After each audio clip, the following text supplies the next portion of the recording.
Welcome to Young Talent, Big Value, featuring insights and practical advice from employers and youth employment experts to help you tackle the challenges of hiring, managing, and retaining entry-level talent. I'm your host, Gina Stoltz. In this episode, we're talking about Gen Z, the generation that, according to the World Economic Forum, will soon make up more than a quarter of the global workforce and could be set to completely reshape it. Their impact is already being felt across industries, and many organizations are proactively thinking about how to manage this new frontier of young employees. Today, I'm joined by Joeri van den Bergh, an awarded global thought leader and marketing author, on the impact of next gen, specifically Alpha, Z, and Millennials, on marketing, business, and consumer trends.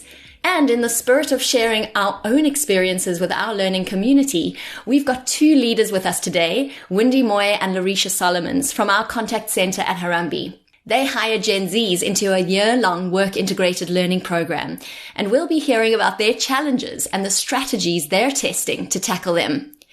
We'll also hear from Tobile Sirote, a Gen Zer who will provide a first-hand perspective on what Gen Zs value, prioritize, and expect from their work environment. We begin with Wendy and Larisha. Welcome to both of you, and thank you so much for joining our conversation today. Thank you so much for having us. Thank you so much, Gina. So, Wendy, perhaps we can start with you. And before we dive into our first question, what number of young people or Gen Zs have you seen through the various programs that you have supported and managed? Sure. I think about 500 Gen Zs that we've seen. Wow, that's a lot of young people to manage. What have some of the challenges been that you and your teams have experienced, specifically with this new generation of employees? So sometimes view them as people who have no sense of agency. You constantly need to remind people, to do their task. And what we've also learned is that they are not attached to their jobs, so they are not scared to be fired. And when they come through, they would first start off obviously with training, and we will have to teach basic things like things that people would learn from their homes, like mannerism and how they should address each other, how they should, raise concerns, and how they should ask questions when you are in meetings, be it face-to-face meeting or Teams meeting. The constant feedback that you have to give to the young person. And sometimes you have to also, when speaking to them, repeat the why. So you always have to remind them of the why. Why are we doing this? Why is this right? Why is this wrong? So those are some type of the challenges that we have been facing. And when I'm specific to the contact center space, the issue that we have now, I mentioned like mannerism, just basic skills, would have lateness issues. So unfortunately, if the shift start at 8, you need to be seated at that time. And the main one currently has been relationships. People are coming into this program and they get into relationships, and there's a lot of conversations that would have to then happen between these people to say, can you disclose? And as a manager, you then have to wear different caps where you become a social worker, you become a psychologist, and you become a mother, because some of the things you would expect that someone would come into the program having those knowledge or the skills on how to do some of the basic things. I think a lot of what you've mentioned will resonate with some of our listeners and other employers around the frustrations or the challenges they experience with young people. And then some of the things you've mentioned, which particular to the South African context, the dangers of leaving home when it's dark and how you manage those things, and how you as a manager find empathy, but also help a young person to find solutions to manage those sort of circumstances. In light of the challenges that you've mentioned, and through your experience of working with these young people and guiding and coaching them through, Larisha, maybe you can share with us, what have you learned about Gen Zs that is helping you to reshape your approach to engaging them and managing them? With the challenges, there must be some learnings as well. And I think we are constantly learning from our young people. We have to stay close to our young people in order to navigate the how and what we do within our interventions. And so some of the things that we've learned from our Gen Z is the need for validation. Gen Z has grown up in a hyper-connected world where feedback is immediate and often public through social media such as Instagram and TikTok. And this allows them to consistently gauge how they are perceived by their peers and in the broader world. So this need for validation goes beyond just online likes and comments. It's about feeling genuinely seen and appreciated for their efforts and contributions. So what this in essence means that to effectively engage our Gen Z, it's essential to provide recognition that feels authentic and personalized rather than just having a generic or blanket approach. The focus on specific qualities or achievement that shows they've been noticed and their unique contributions has made an impact. So, for example, in our space, we have monthly huddles where we reward and recognize our young people for their contributions within the contact center space. This could be simply just acknowledging their creativity, the problem-solving abilities, or the passion that they bring into the space. So in professional or creative environments, feedback should be constructive, it is immediate and genuine rather than delayed or it's impersonal. So it's also data-driven. Secondly, the desire for inclusion is so important for our Gen Z. Gen Z is not just concerned with being a part of the conversation. They want to help shape the conversation. We include our young people in shaping the culture because, we come from a very different generation and it is so unfair to kind of impose that. So it's more of a collaboration and partnership between, I come from the millennial population and just shaping that with our young people so that we have the fundamentals and the foundation right. They have grown up in a time where issues such as race, gender, and identity are at the forefront of societal discussions. And as a result, they value environments where inclusivity is a lived reality. Where do they plug in to give their inputs, to give their perspectives, to speak about their diversity, and to align themselves with the workplace and with the values within the workplace? Two things that really stand out is this thing of authentic recognition. And I think this thing you mentioned about collaboration and partnership and always you're in this process of always learning from your young people. I think that sense of curiosity, that sense of willingness to partner and collaborate with young people is critical if you want to get more or really maximize the potential that they can bring. And I love that you mentioned that. And linking back to what Wendy had said around, but they don't always know how to do things in the right way or how to do things in the professional way. So giving them the platforms to partner, co-create, collaborate, but at the same time giving them that coaching and guidance and feedback like, hey, you shared your idea, but that wasn't so appropriate. So it's that constant sort of balance of give them the space, but also feedback and guidance on how to do it right and how to get it right. So Wendy, in relation to what Larisha has shared with us, the lessons, the things you're testing and trialing, have you noticed how that might be impacting the performance and retention of these young people? Yes, we have noticed and we have seen an improvement. We had strategies, in fact, on how, we can support our young voices or our Gen Zs. So we have what we call our senior agents. So the senior agents have been with the organization for over 5 years now. So their duties is to transfer skills, to coach and to mentor the young people as and when they come into the contact center space. We also have a scorecard we use in terms of rewards and recognition. We have initiatives like Wow Conversation of the Week. This is where our young people will submit their calls, their best calls, and those calls will be picked up to measure which one was the best, and they would be also awarded for that. We have different committees in our space. The first one is the fun committee. So this is where they plan events on the calendar. We have what we call a focus group where a few of them are selected in terms of process creation. And we've seen that this approach ensures that they feel valued also, and they would have that sense of ownership and commitment. Wendy and Larisha, thank you so much for sharing your experiences, your insights. You've shared some incredible examples or ideas on best practice, things you're experimenting with. And as you say, you're in a constant space of learning yourself. So thank you both for being with us today. Thank you so much for having us. Thank you so much, Zina. Next up, I have Tobile Serote, currently a contact center guide in the Work Integrated Learning Program at Harambee.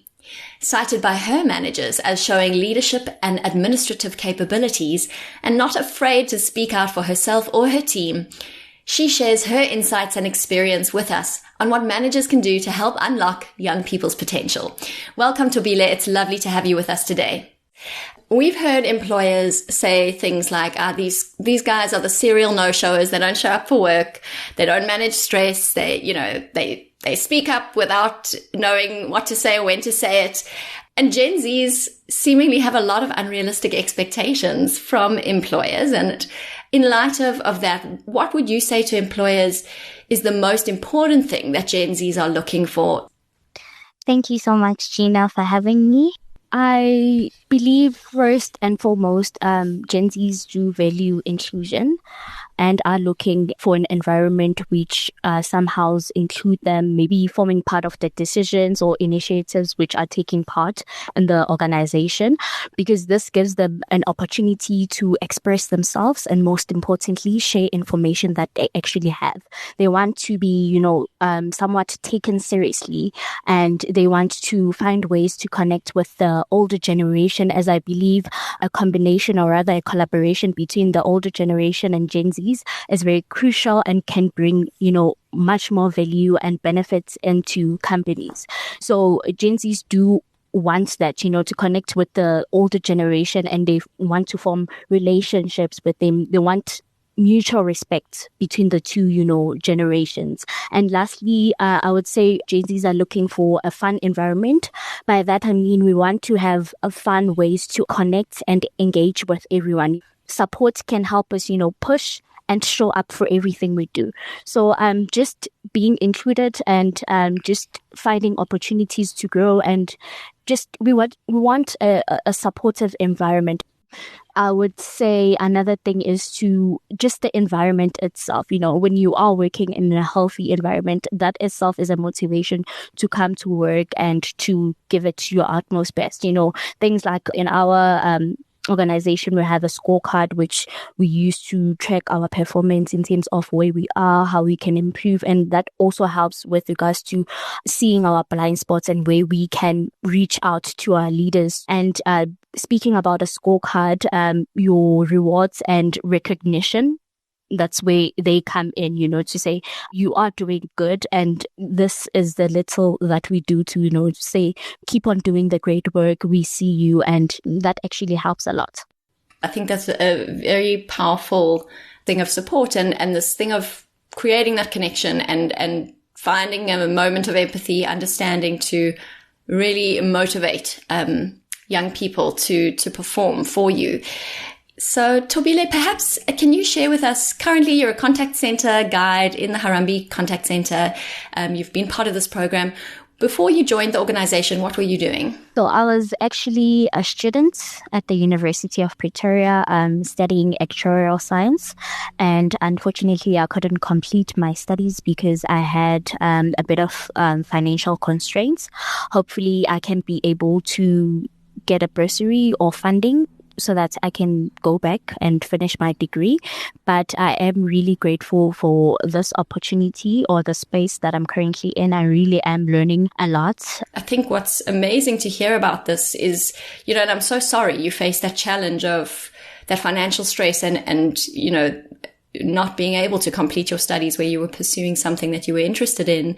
I think this is really powerful because employers often don't realize the other things that young people have been doing in their lives and the value or the skills that they might have, which sit outside of that current role and responsibility. But how can you tap into those skills, those ways of thinking, what that young person can bring because of other exposure or experiences they've had. And just, you can truly tap into their potential by asking things like, what can you do that we don't know about?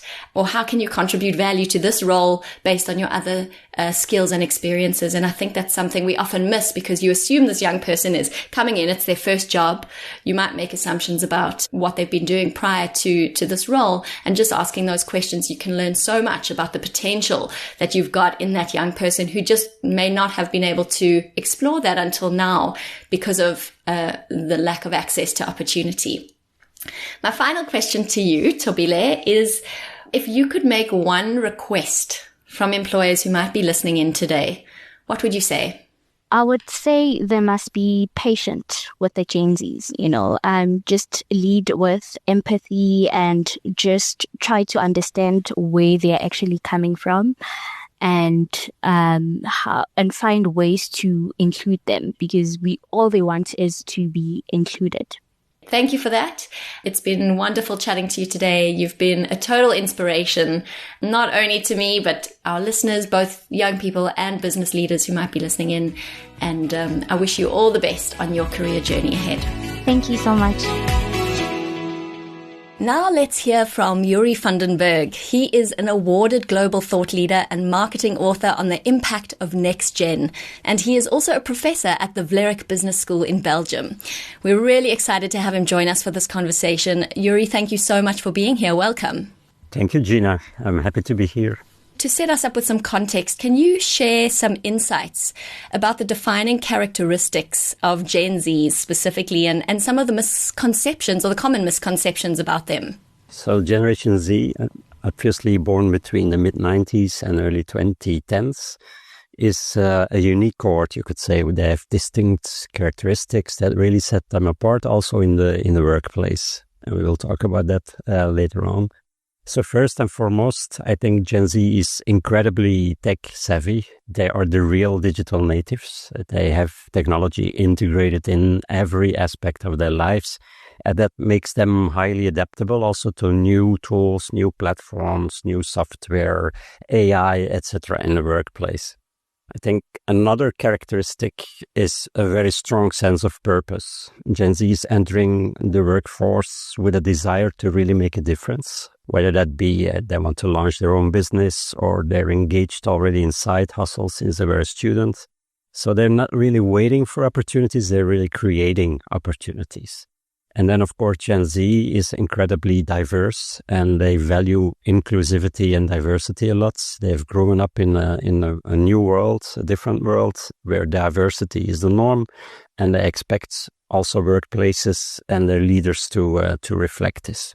So that's the characteristics. There are indeed, as you mentioned, also some common misconceptions. One that we hear a lot is it's an entitled, lazy generation. However, what we see is that their approach to work is really characterized by a desire for more flexibility, for work-life balance, and also to find a job that really aligns with their personal values. So it's not laziness, you could say. It's more like redefining what is a fulfilling career. How does it look like to me? And so it's a different definition than previous generations. I think another misconception is that they're not connected, that they're socially disconnected. And of course, they spend a lot of time on digital devices. But actually, they use the devices to connect more and better with their friends and with their family. So it's actually enhancing and facilitating the connections. And they use social media platforms also to stay in touch, to read the news, to meet new people, to express themselves creatively in totally different ways than previous generations have. And I think a last myth would be that Gen Z lacks loyalty, often is said to their employers. And to a certain extent, it's true, but to them, actually, the definition of loyalty is it has to come from both sides. It's so the whole story is they do want to commit to employers who do value their own values and provide them with opportunities for growth and to develop themselves. You've mentioned a couple of really interesting things that also resonate with what we've heard from our employer in this episode. We spoke with some leaders from our own contact center who spoke into some of those things that they're grappling with around creating that sense of loyalty and commitment and how you go about doing that. So I'm so pleased you've raised that. You've also mentioned that you've done a lot of research on this generation across different geographies. Have you picked up any notable differences? I often say that the world is becoming more a global village. So, of course, Gen Z around the world, they share a lot of things as well. They have many common traits, but still we see some notably differences across geographies. Let's focus only on South Africa, for instance, because there's an interesting contrast that we also find in Latin America or in Asia. But we see Gen Z in South Africa is particularly more entrepreneurial, partly due to high youth unemployment rates, which drives many young people in South Africa to try and create their own opportunities. When it comes to work preferences, I think valuing flexibility and work-life balance, it's more something we see across the world, but we also see it with the South African Gen Zers. The only difference is maybe that they place a higher emphasis on job security, which is, of course, influenced by the economic challenges in the country, in South Africa. Another difference we see in South Africa is that Gen Z employees are very optimistic about AI and the impact of AI on the workplace. When we compare it to other countries, they say that it will bring them opportunities, it will enhance their careers, it will help them to acquire new skills, to find efficiency benefits, and even new job opportunities. So compared, for instance, to Europe and to the UK, it's a more pessimistic view on AI, where they see the possibly negative effect of AI on losing their job. In South Africa, it's more like optimism, let's say, in a more positive aspect. And then there's, of course, also the engagement of young people and the political engagement, which is higher also in South Africa, the engagement with social issues, because they are navigating a more complex political landscape than compared to certain parts of Europe. Some of those things you've mentioned are, really interesting. And I think particularly the one you mentioned about the side hustle generation. Young people across the world have side hustles, but particularly in our context, I think that's often less of a choice and more of an essential or necessity for survival. And so I guess my question to our listeners or employers would be, how do you start to sort of leverage or tap into that sort of hustle spirit?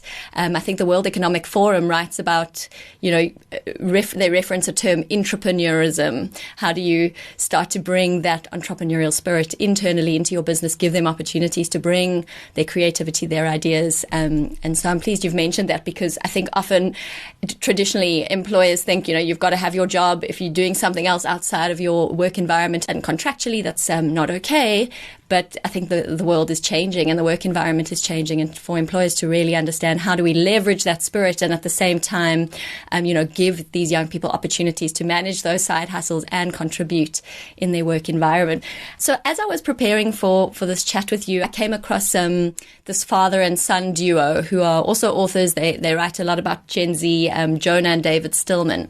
And they, in their work, their message to employers is, you dismiss this generation at your business's peril. So what do you make of that statement? What are your thoughts on that? For a start, I was quite jealous. I would love to write a book together with my two Gen Z daughters. So it brought me some new ideas there for a publication. I'm not sure they would like to do it, but I would love it. So it's nice to see that the father and son are writing a book together. And I think the Stillmans are absolutely right in the way they look at this. I think it would be a huge mistake for businesses to dismiss Gen Z. And also, as you mentioned, all the characteristics of Gen Z and the whole flexibility around moonlighting. I think we have quite conservative views on that. You could also see the positive side of moonlighting, because it brings like new skills that they can use again in the job that they have within your own company. So it brings a lot of opportunities. And I think these new skills, that's also the case for the entire generation. Gen Z really brings a unique set of skills and new perspectives that could be crucial for the future success of organizations. And just think of, for instance, the tech proficiency that I have. They are the innovators. They know a lot more about technology. They can drive digital transformation of your business. So only to keep in touch with advancements, whether it's in social media or in tech, I think it's important to take the new generation into consideration. Also, the interconnectedness with the entire world, the global mindset, I think, is something that young generations can bring. And as mentioned already, the entrepreneurial spirit and the desire for purposeful, purpose-driven work can also drive innovations within an organization to push them really beyond status quo and go for positive change. So there's so many things that this new generation is bringing to the table that will help every business to adapt to a changing landscape and a changing environment anyway. Yeah, just how do we start to think, why will these young people play a critical role in helping my business succeed, and what is it that they're going to bring that I can, maximize and support to really help them contribute greater value in my work environment. As I was sort of thinking about some of the challenges that our employers have mentioned around the young people that they work with, and I was doing some reading as well. There was an article I came across written by Deloitte Digital, and one of the things they mention is that there are these gaps that exist between employers, or what employers want and what Gen Zs sort of expect as well. And just they speak into why do these gaps exist and what are those gaps. And I found it really interesting because they reference sort of 3 specific areas where employers are struggling and are trying to figure out how to close these gaps. They speak about a knowledge gap, which is, as an employer, I don't really fully understand yet what you as a young person who's part of the Gen Z population is looking for. And as soon as I get curious, I need to understand and have that knowledge. They speak about alignment gaps, which sort of speaks into what you mentioned a little bit earlier, understanding what Gen Z wants. And then finally, they speak about an execution gap, which is about, we both agree that something needs to change. So both generations are sort of on the same page about that, but not quite sure what is the first step we can take to make it work. So I would love to hear your perspective on what you believe employers can do to start thinking about how to close these gaps. So I think employers should need to rethink their approach to Gen Z in several key areas that's important to recruit, but also to retain Gen Zers at work. I think the one is really at the start, the onboarding and the training of Gen Zers. We know that Gen Z is looking for upskilling. They want to continuously learn and develop themselves. So often employers think, okay, they're just coming from school, so they know all the stuff, they can start. But that's not the case often. So it's not only about soft skills, but also about hard skills. Gen Z is really looking for employers that is giving them ongoing training opportunities in a modern way, in interactive multimedia experience that allows them actually to learn at their own pace, that helps them to learn at their own pace. I think another thing is the whole work-life balance and flexibility issue, where Gen Z places a high value on this, and employers should rethink implementing flexible working arrangement, including remote work options with flexible hours, and because that's really the new normal to young generations. I think everything related to purpose is also important. I think employers should focus more on what is our purpose, what is the company's mission, and how is every employee contributing to a larger goal instead of just doing their own job, because Gen Z is very interested in what is the bigger picture and how are we creating a better world in the job that I'm doing. Another gap is everything health related, and not physical health related, but mental health related. We know from our research that Gen Z is struggling a lot with well-being and with mental health and feels a lot of stress. So I think it's an important new topic for employers to offer support on that issue and to avoid early burnouts, even with very young employees. So it's also a new gap that they need to fill. And then I think feedback. We hear a lot from Gen Z that the normal circle of feedback, it takes too long before I hear how I'm doing. I want regular on-the-job constructive feedback that will help me grow, that will help me develop. So the really frequent check-ins is revisiting the way that people are coached, and clear career progression paths is also important for young people that are eager actually to develop themselves and to see how they can grow inside the company as well. So these are some areas that the employers can work on to create a work environment that's not only attracting Gen Z talent, but also helps them to thrive and to contribute with their own skills actually and perspectives in the organization. I think that you've mentioned some really, really important things, and I'm just trying to step into the shoes of an employer who might be in an environment where they can't offer, the luxury of flexible working hours. I think of the retail and hospitality sector or the contact center environment or production environments. But I think some of the other things you've mentioned are so critical. And just as an employer, you don't have to tick every box from the outset, but how can you start taking steps to close those gaps over time and really understand, get curious, ask questions, what is it that you need? How can we find a meeting point? And I think that you started to mention this idea of coaching, feedback, support. In terms of, from a leadership perspective, what do business leaders want from a Gen Z group or team of young employees that are coming in, and what do you understand Gen Zs are responding to from a leadership perspective? Is there a sort of meeting point halfway? I definitely think that there are certain areas where they can, let's say, meet in the middle. From a leadership perspective, there are many leaders that often express that they want strong work ethics, adaptability, a willingness to learn from their employees, also from Gen Zers. But sometimes are a bit frustrated by what they are perceiving as maybe a lack of traditional workplace norms or expectations. On the other hand, we see that Gen Z is often looking for leaders that are more authentic, more direct, more transparent, but also more purpose-driven and less like this is the micromanager next task you should do, so about the bigger picture. They also appreciate leaders that are really willing to mentor them, to coach them almost on individual level and to help them grow their careers. And definitely also leaders that are open to new ways of working that we discussed before.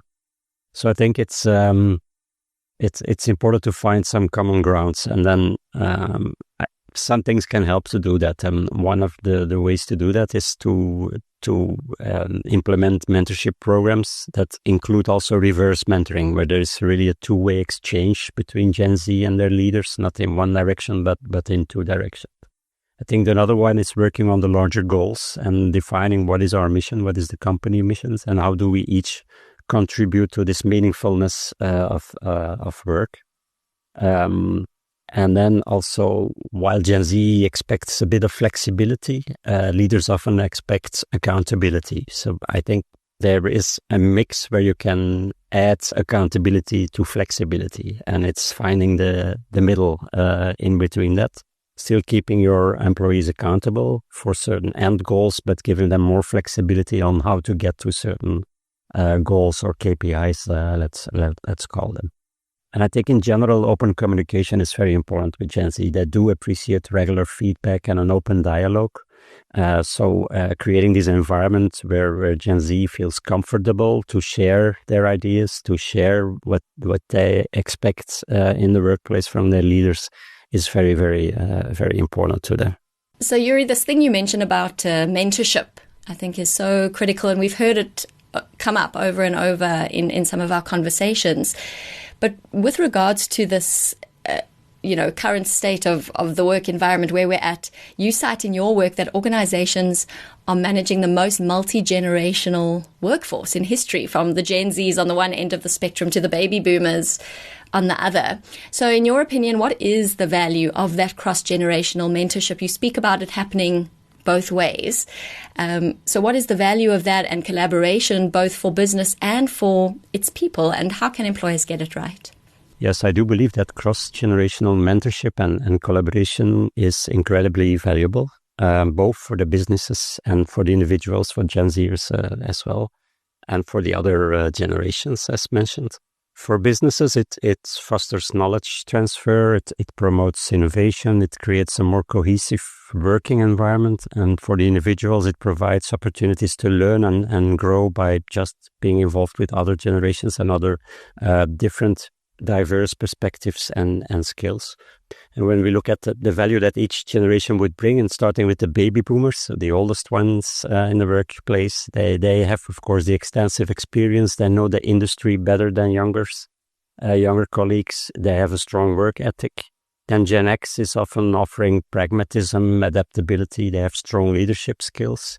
Millennials, we know that they have the technological savviness. They are very good in working together. So the collaborative skills is really something that millennials are bringing as an extra to the work space.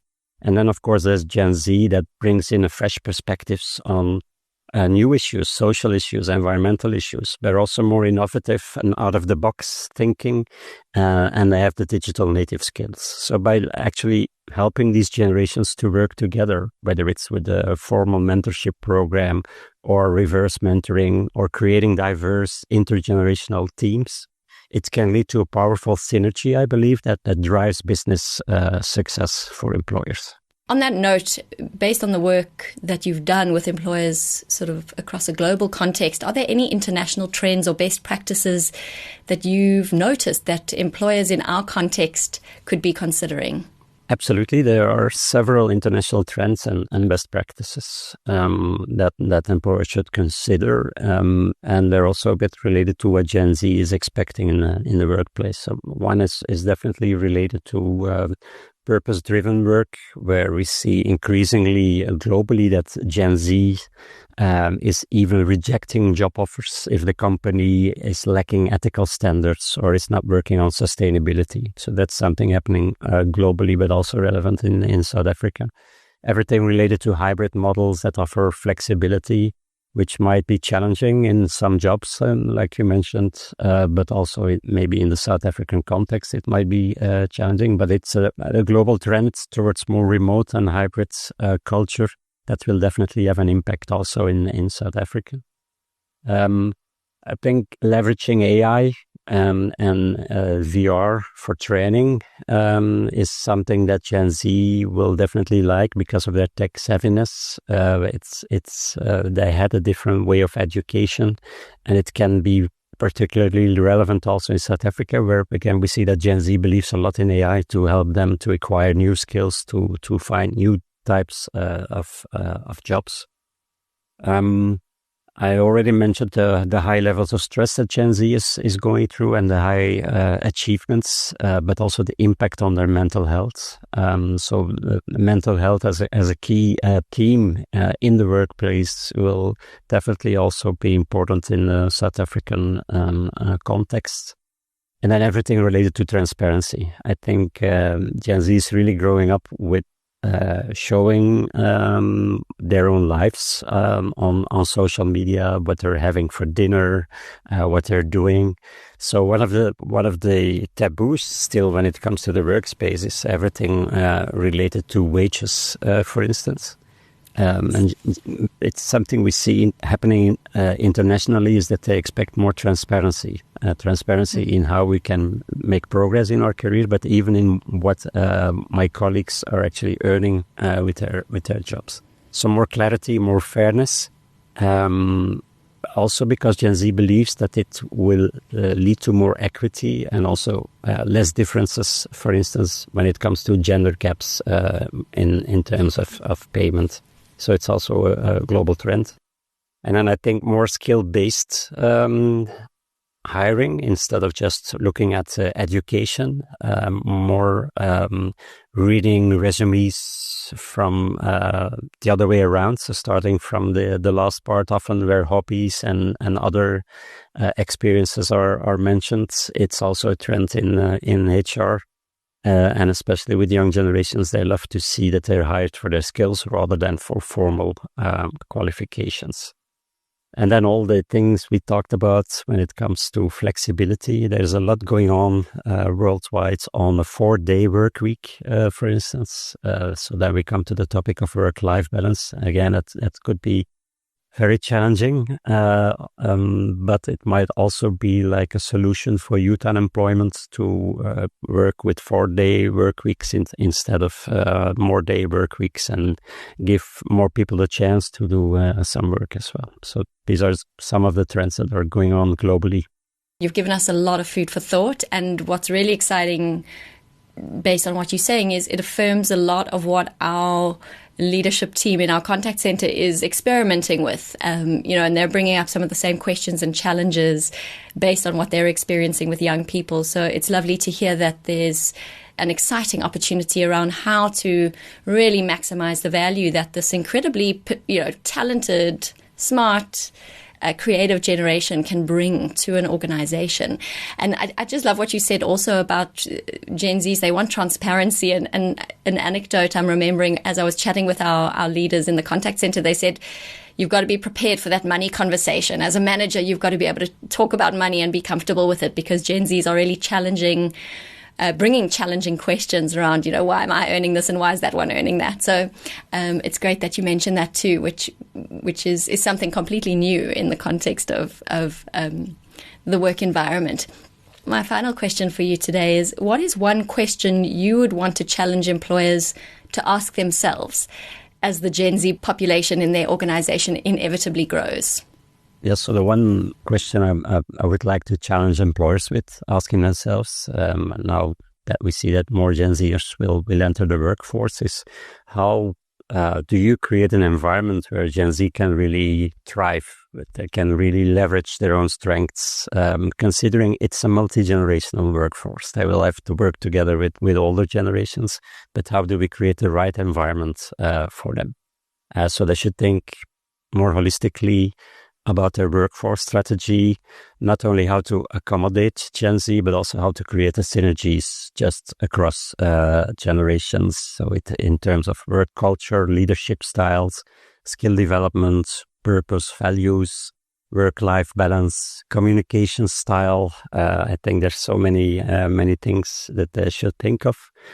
So how do they envision a workplace that's not just attractive to Gen Z, but is really truly future ready, leveraging the best of what each generation has to offer? So an inclusive, dynamic work environment, let's say, where each generation can contribute, can learn from each other, and can collectively drive the organization forward. Thank you again for joining us today. It's been a pleasure hearing from you and all your insights and expertise that you've brought to the conversations. We really appreciate your time and look forward to continuing following your research and findings, so we can continue to learn from your work as well. So thanks so much. You're very welcome. To our listeners, what new approaches will you try to find your win-win to feed your talent pipeline? If you've got any questions from our conversation today, need more information, or have your own success story to share, get in touch with us at podcast@harambee.co.za and join our forward-thinking learning community as we continue to find solutions together.